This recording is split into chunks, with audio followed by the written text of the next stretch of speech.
I'm encouraging everyone to please stand. Please Abigail, can you meet us?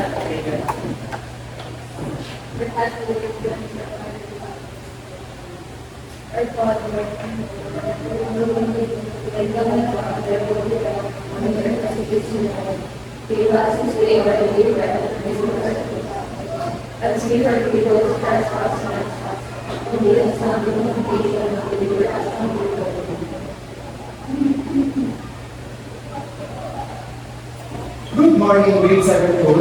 I am Jason A. Gavinas. And I am Sir Lennox, and we are your teachers for today's session. And please, what? Yes, sir.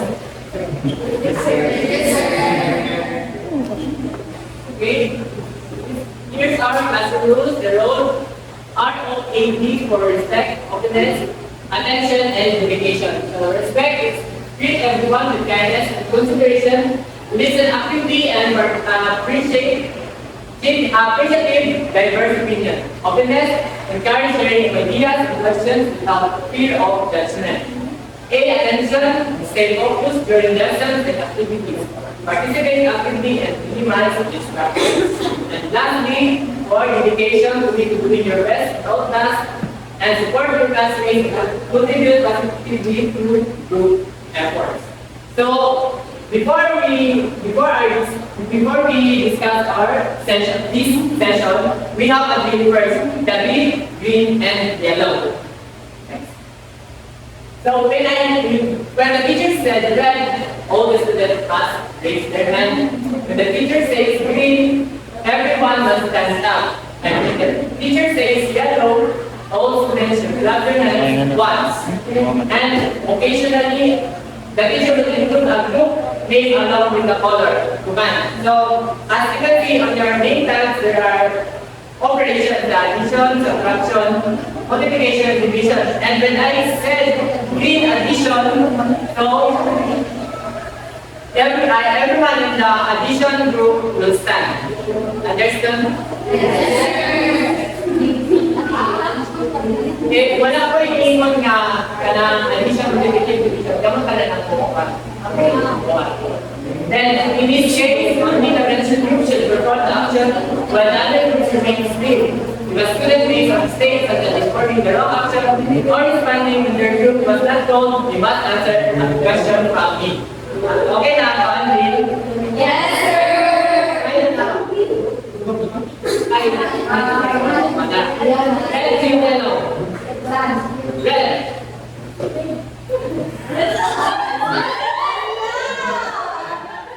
Green. Yellow. Green addition. I make na mo dito. Okay. Last time. Last. Yellow division.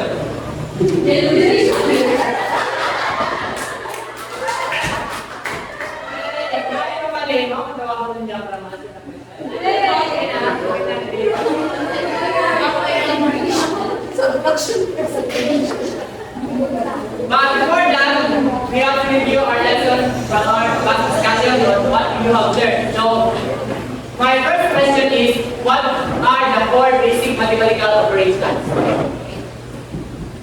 Four basic mathematical operations: addition, subtraction, division, and multiplication. Right. Give it a round of applause.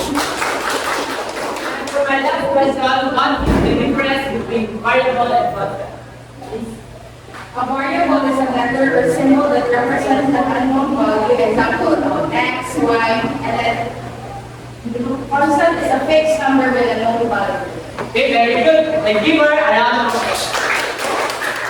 So, your answer shows that you learned something from our discussion. And to proceed in another lesson, we have an activity first.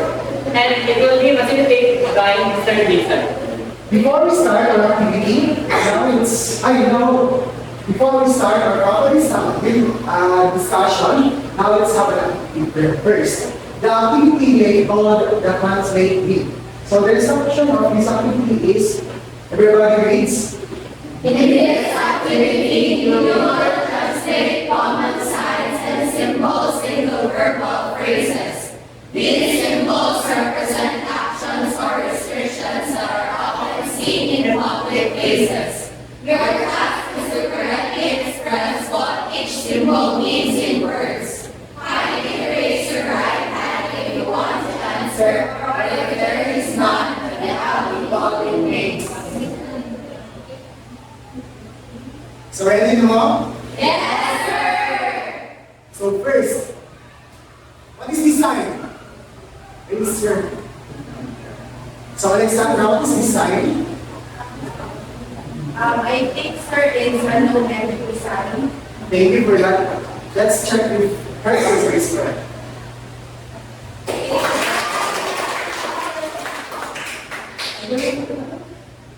Next is this. Genevieve, Yeah, no market, sir. let's check.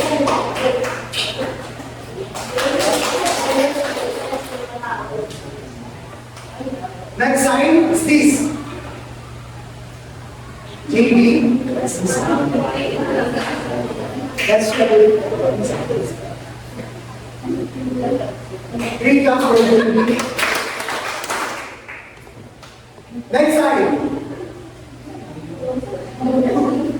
Jana, next sign. No pedestrian. Crossing.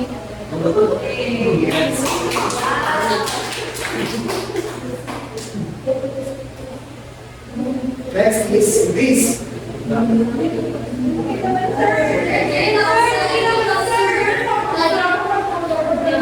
Delighted. I think that's a no intern. Let's see this.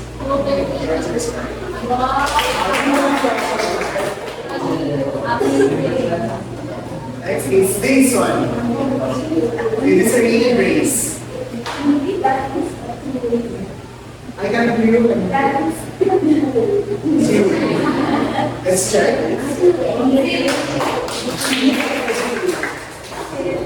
This one. Nine. It says 68 distinct television assisted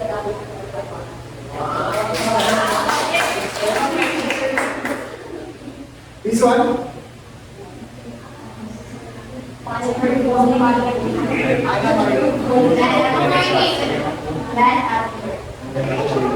Let's check. And second to the last. What is this? Green. Turn right. Yeah, that's right. Then the last one is JB again. Then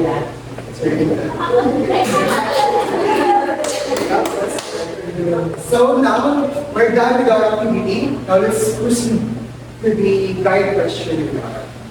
First question is, which symbol was the hardest for you to translate into words? Why do you think it was challenging? But for this one, they will raise your hand. Gamit na sa view.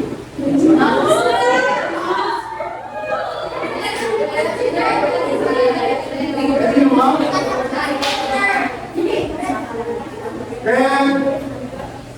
Addition.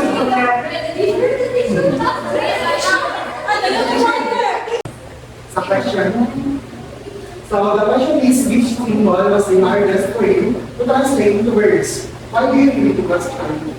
The hardest symbol for me to translate into words was the one where you were supposed to shovel in the street because the rooftop was under construction. In reality, it was meant as a word. This one. The next question is, how did recognizing familiar symbols help you translate them into meaningful verbal phrases? Yellow subtraction.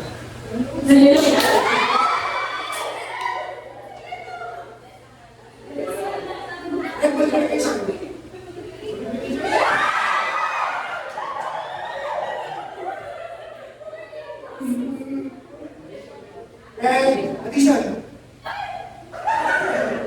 Lilipat Yellow. Subtraction. No. Red. Subtraction.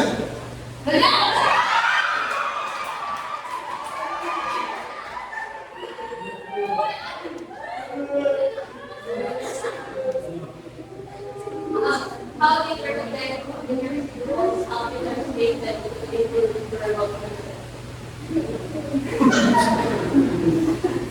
So recognizing popular symbols helps me translate the political verbal phrases by looking at the symbol itself. For example, if I see for example, the word, I yung letter, then I word something crushed up or something.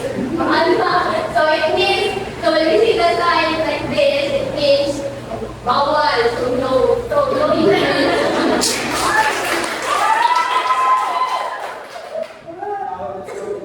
Third question. What do you think is the importance of interpreting or translating symbols into words? Red. Division. Yellow. Division. Yellow. Addition.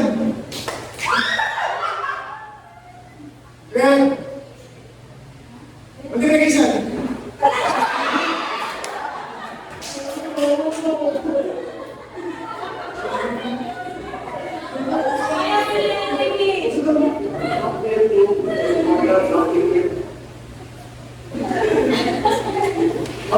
For me, the importance of interpreting and translating symbols into words, it's important because it signals in the road, so you have to understand very well because if you don't understand it, you might get an accident or something. So it's really important for you to interpret it, for you to understand the context. Now we're done with our activity. Now let's proceed to our lesson. So before we start our session, let's have our objective. At the end of the session, the students are expected to differentiate verbal phrases from algebraic expression, relate the translation of verbal phrases to real-life situations, and demonstrate the ability to translate a variety of verbal phrases to algebraic expressions and vice versa. So before we translate the verbal phrases into algebraic expression and vice versa, let's define first para di mo ma-ibog kung translate niya sa actual verbal phrases into algebraic expression. So the definition is this. Verbal or English phrases refers to mathematical statement that is expressed in words. But you know what those words mean? You'll be able to write different mathematical expressions. For example, a number exceeds by 4. So it is an example of verbal English phrases. As you can see, we'll assign numbers and words on each other. Phrases. Okay. So this. Mathematical phrases or algebraic expressions refer to statements expressed in symbols such as letters, numbers, and operations. So, there is a mathematical phrases kay gano'n siya, connection nila sa mga symbols like addition, subtraction, multiplication, division, or mag-usa pag letter for the variable and for symbols and operation. For example, sa example nila na number is 4. So we can write it like n plus 4. Understood? Yes.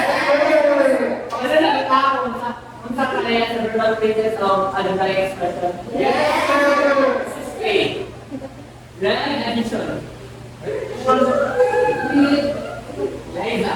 So, what is the difference between the verbal phrases and algebraic expression?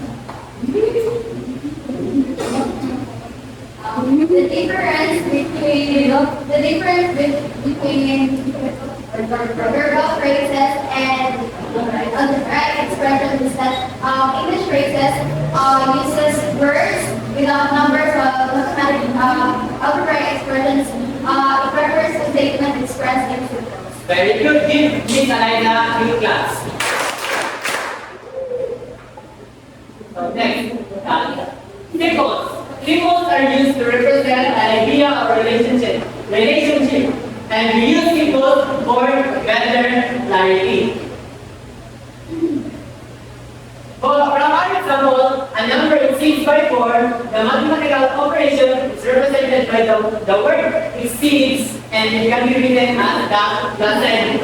Kaya exceed, diba, is sagsaya pa na dumagan na numbra. So, if may pag na numbra, na dumagan siya. So, correct na ang symbols na to as plus sign. The variables is a letter which represents a number or a known quality. So from our example, n plus 4, the unknown quantity is the letter n. Therefore, n is our variable. Remember, when translating verbal mathematical expression written in words, verb or verbal phrases, you need to know how to represent the unknown quantities as a variable and the operations assigned to that expression or symbol. So, to better understand what symbols to be used, here are the words in incorporated addition. Everyone read the incorporated word. Addition is added to, plus is increased by, more than, the sum of, exceeds, in all, in the office. Subtracted from, the difference between, is decreased by, is diminished by, less or less than, take away, withdraw, reduce by, fewer, spend or more. Multiplication. Times of is multiplied by what the factor of the product of is double, is triple, is quadruple, thrice, twice. Division. Is divided by, divided equally, the quotient of, the ratio of, half, a third of, a fourth of, a fifth of. Here ba ang sa addition, subtraction, multiplication, division, o sayang na incorporate the word? Yes, sir. Okay, so let's proceed to sample 1 in translating verbal phrases to a divine expression by text.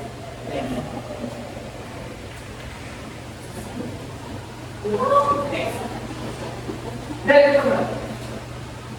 The number of passengers in the chimney from Turin increased from by 5 after stopping at the checkpoint near Ulas. So as you can see from our example, our variable is the number of passengers. And our constant is 5. And what is symbol to be used? Addition. Increasing by. And so the answer of this verbal phrases is x plus 5. Pero hindi naman siya may isa ng any letter K na variable. Kaya naman ang letter pwede magamit sa atin. Okay, example 2. Try this example. The number of durians sold at the Fairmont Public Market was reduced by 7 after an hour. Okay. Yellow division.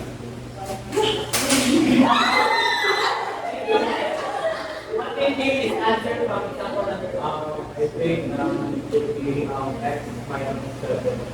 And why? Why? Because the word reduce, we can incorporate it to subtraction, then 7 is the number.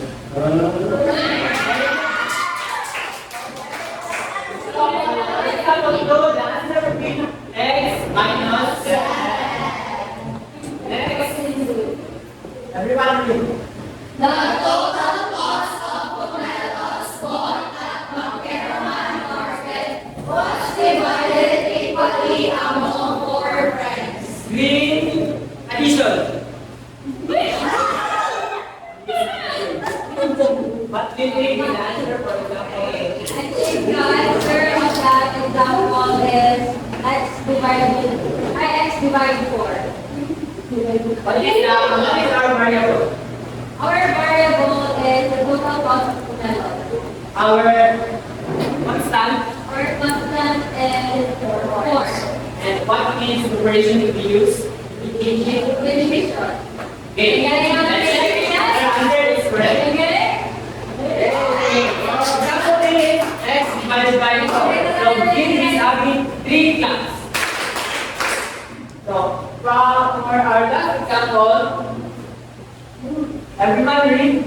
The number of mangosteens harvested in Kalinan is tripled and then reduced by 2. Okay. And multiplication.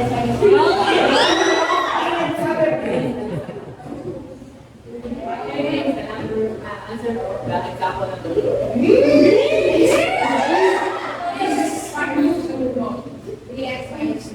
Okay, let's check if her answer is correct.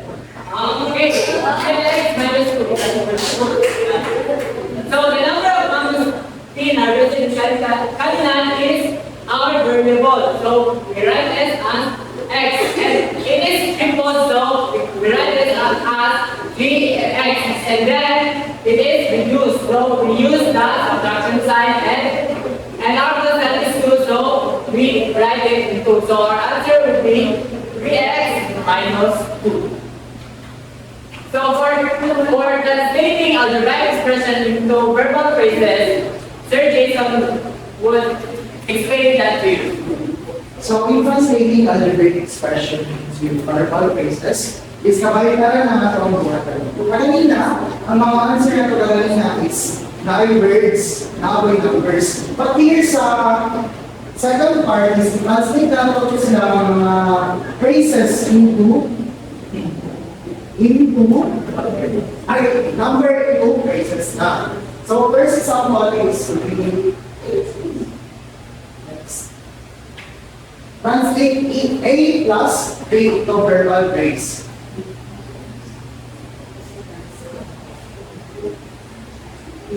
So the possible answer here is the sum of A plus 3 or the sum of the sum of A number and 3. Or if we contextualize it, the answer will be the sum of fruit basket plus 3 on multi-side fruit market, where A represents the fruit basket and the number 3 is so that's the example. Yes, sir. So let's use the drill. So kapag translate sa verbal phrase to number is, ay kung translate sa algebraic expression to number is, pwede na kayo magamit o sagot-sagot na verb, sagot sa phrases. So as long as tama yung answer o na-incorporate mo sa aking mga example sa addition, sa subtraction, sa multiplication, o sa division. So now let's start. Red, subtraction. Yellow, multiplication. Let's take 8 minus 16 of verbal phrase. Ano sir, 6 is subtracted to B. Sige. Sige, sama. 60 subtracted from a number or 60 subtracted from a tama ba? Then if you contextualize it, the amount of money na after spending 60 pesos at A at the Davao Night Market. So next example. Translate 7 times C into verbal phrases. So pag ganun guys, ay ganun class is like, if Bayon of bread, I read subtraction, kung there's na group is, sila ang mag-perform sa katong actions, like for example, red addition. So katong there's no group is, sila ang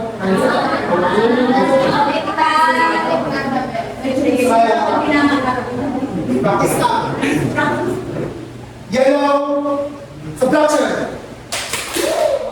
na. So, paano na lang mag-perform except sa subtraction? So, let's start. Kailan subtraction? Revolution.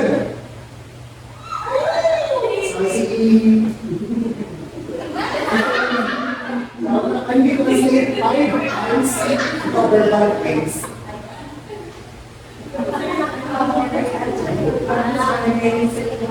Five plus twice a number, or the difference between times the number of Kailangan na ito eh, tama. Kasi yung answer, answer 8. five plus twice a number.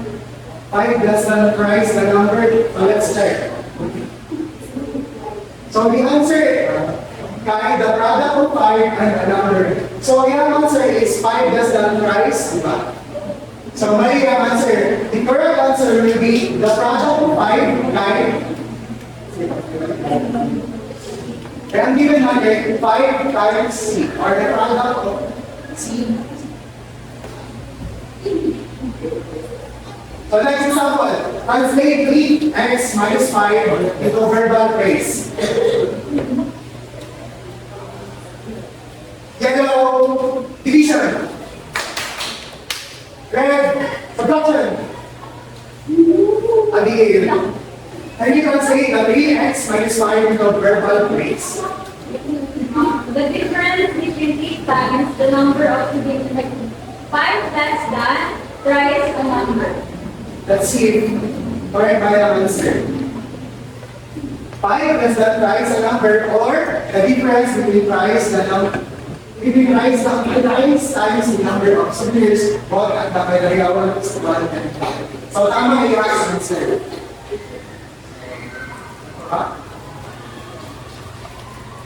So since we're done with our discussion, now let's proceed to an activity. So this activity will be called general instruction as each group will have a different task related to translating symbols and verbal phrasing to algebraic expression and vice versa.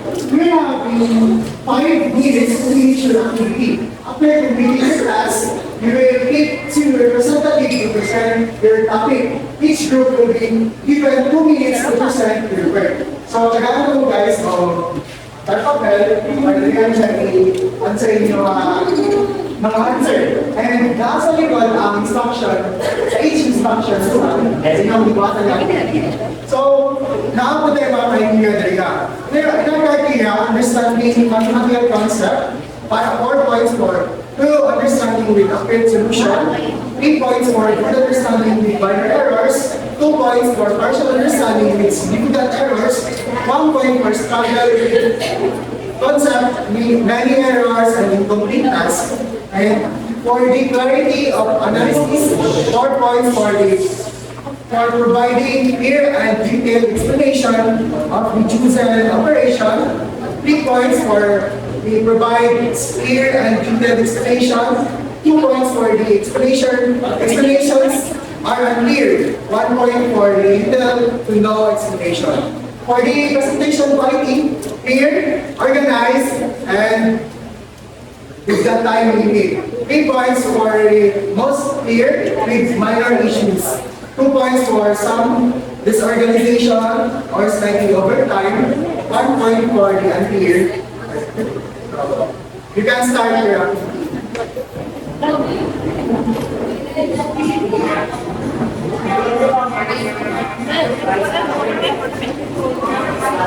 Important.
Kain ng kain, bawal ka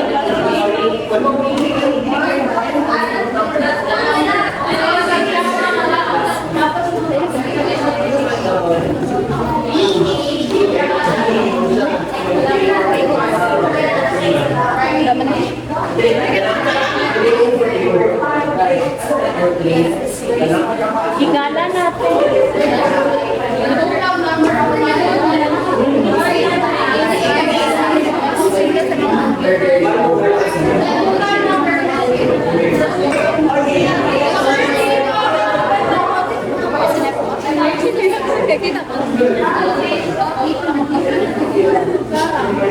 Three minutes left.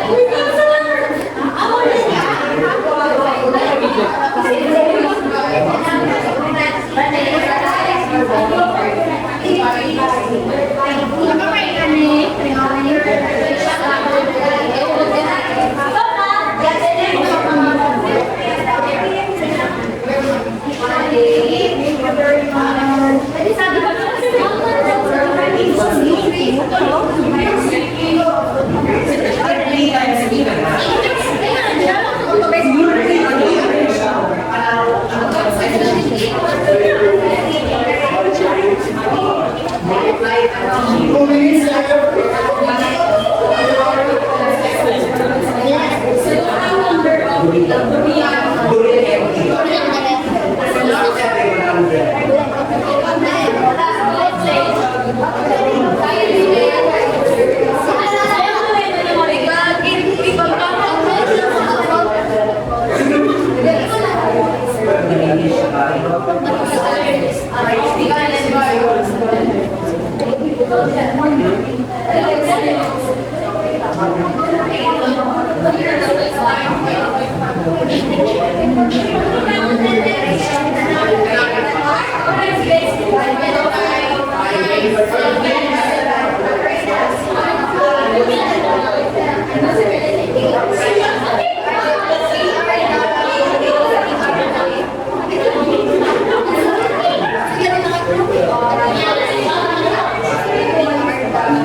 Higher foundation.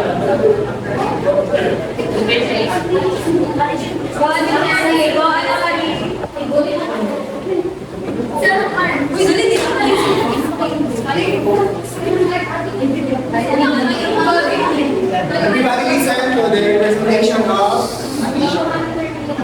Good morning, everyone. We are the entrepreneur. So our task is to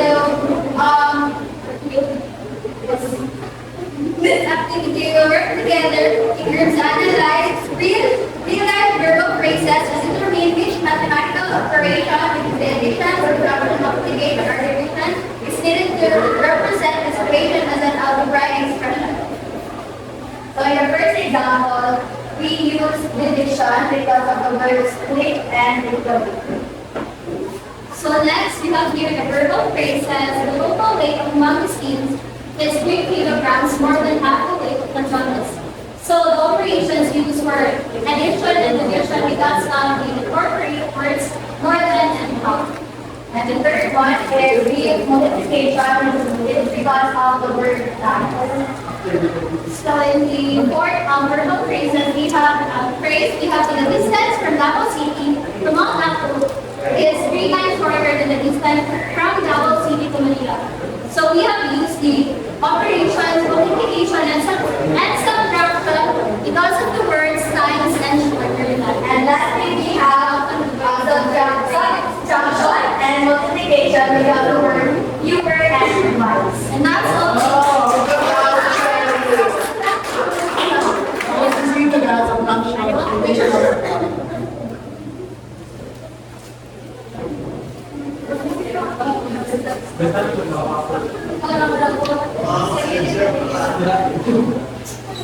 So good morning, everyone. We are the second group and we are tasked to carefully analyze each scenario and translate it into an algebraic expression using the appropriate mathematical symbols or addition, subtraction, multiplication, or division. So we have here the following verbal phrases. First is a farmer now harvests 24 kilograms of cacao and coffee. So the process number here is 20. The variable is the farmer. The variables are the kilograms of cacao. So we have here N as a representation for variable plus 20, which is 1 plus 1. Now the right expression for this verbal phrase is N plus 1. Next is the product of 30 pesos being fair and the number of passengers. So we have here the variable A multiplied by 30 since 30 here is the constant number. Next is that a bag of rice weighing X kilogram is divided equally among 4 families in Manila. So the variable here is given which is X and divided equally which is numbers of division and constant number 4 to X divided by 4. Then the difference with number of students in USEP and customers in the Rothschild market there isn't any constant number. So we have S as the representation for students in USEP and C for the customers in Rothschild market. And using subtraction, so S minus C. Then lastly, the number of visitors in the multiply part double in the afternoon and the number of people arrive later in the day. So we have here the variable, the number of visitors, so that represents N. Then double, so N, and so 2N plus 30 people arrive in the day. So we have to use multiplication as well as addition. Now we can see the multiplication group. If you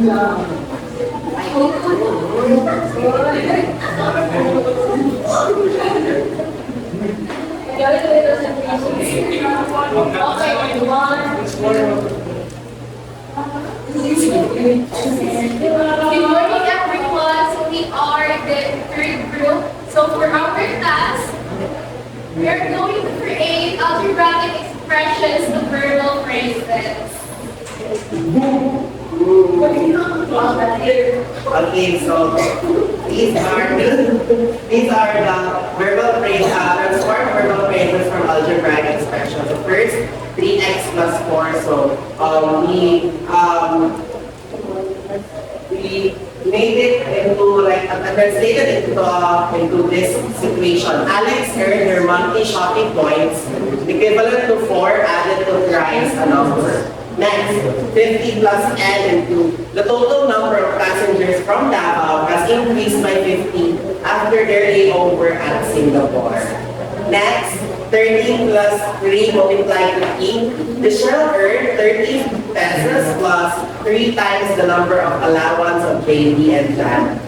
X minus 100, the total number of durian candy wrapped by Alex, has decreased by 100 boxes. And y divided by 5, a cake was divided into 5 panel members. Right? And now let's proceed with the last group. So our task on the fourth group was to establish a knowledge and understanding about the verbal phrases and other verbs, specifically related to a local context.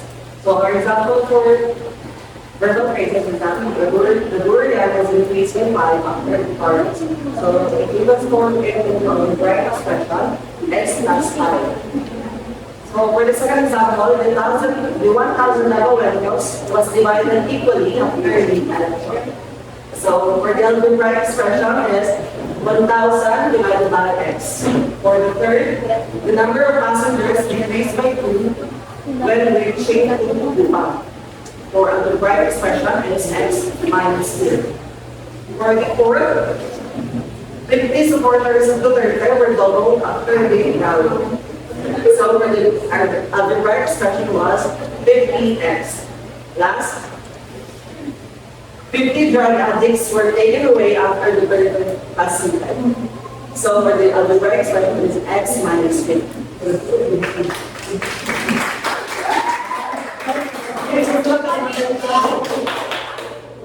So now, I will give you a criteria for your self-evaluation and peer evaluation.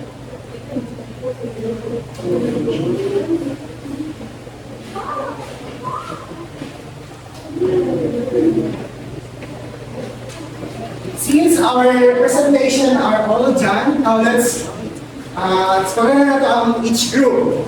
So group 1 got the addition group. Got the perfect score.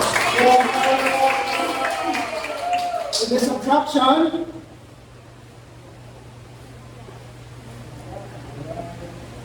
only 19 points. The multiplication,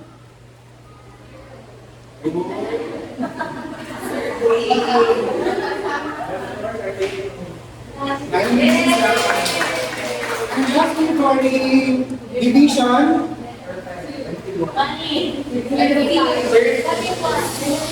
80. Now since we're done with our activity, now let's proceed for generalization, which will be conducted by Sir. So, mana natin ito ang Andre.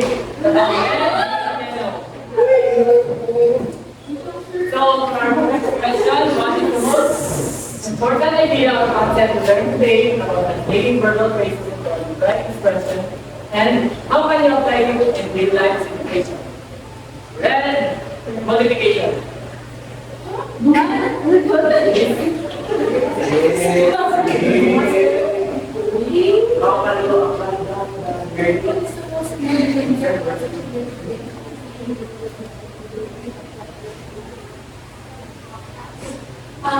Addressing this question, how can you apply it in real life situations? I would apply it most especially when I am in the market and I buy something, because I do believe that this sport, verbal phrases is very important. You're right, exactly. Next question. How can understanding the relationship between verbal phrases and algebraic expression help you perform better in other areas of mathematics or everyday life? Green, subtraction.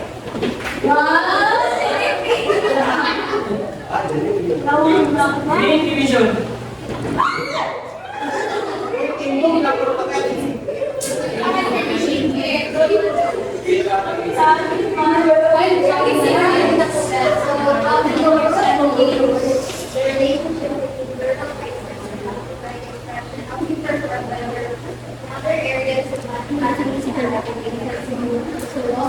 Having an understanding of the relationship between verbal phrases and algebraic expressions will help you become more understanding and knowledge is a great adjust.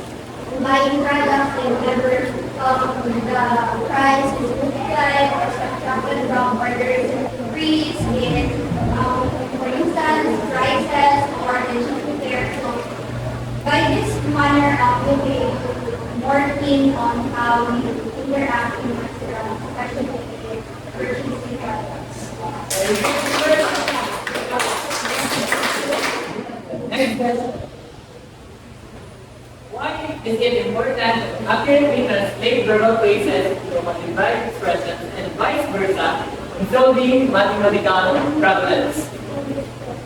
Yellow addition.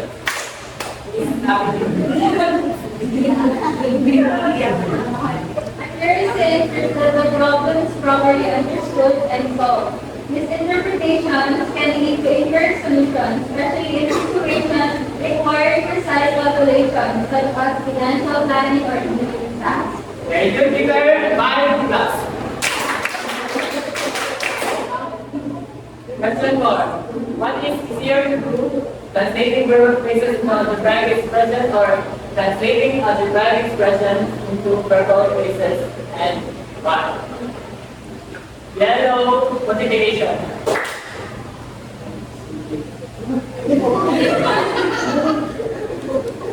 So what is easier to do translating verb phrases into algebraic expression? For me, I believe that what's easier is translating algebraic expressions into verbal phrases because you already have this framework as to what verbal phrase you should use into putting it into that specific context. So especially when it is like derived to physical numbers or something, it's much easier for us or for me to visualize or to translate algebraic expressions to verbal phrases. PJK 5 plus. So last question. Why is it important to understand both verbal phrases and algebraic expressions? Green subtraction. Green addition.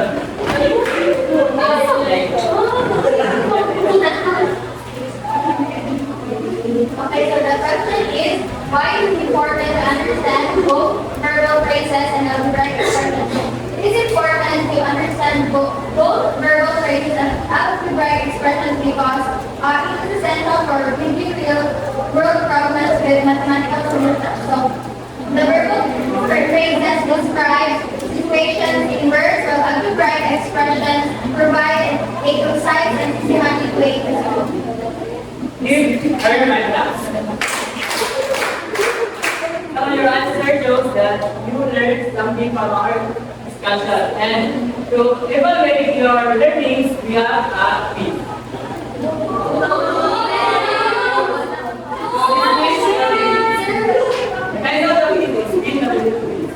Direction. You will spin the wheel to select a level of difficulty, easy, medium, or hard. And it's now a multiple choice question that appears on the screen based on the difficulty. You have a moment to think and then write only the letter of your answer. Each question is worth 1 point and there are a total of 10 questions. So, Scott, you are told to take a quiz.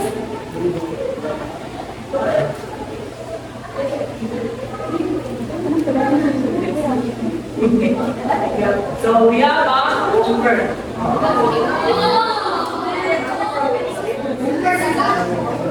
Number 18, create two word problems involving translating proper phrases or reviving expressions and vice versa. And solving for the your problems should reflect situational relevant or local context.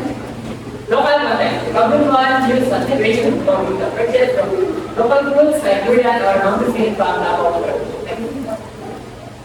And in problem 2, use a situation involving doubles, festivals, such as Pinayaman or around in Davao. Like a situation, details, then the taken to another right expression, so the expression to find out, and so on steps. Write your answer on paper, slide onto your subcopy of your answer, and submit them on or before our next. So before we end our session, we have to for our assessment. And before we end our discussion, we will go back to our objective. So, objectives. So, did we differentiate verbal phrases from algebraic expressions? Yes! Relate the translation of verbal phrases to real expressions? Yes! We demonstrate the ability to translate a variety of verbal phrases to algebraic expressions? Yes! First was that we nakuha na to ang atong objective. So, and thank you everyone.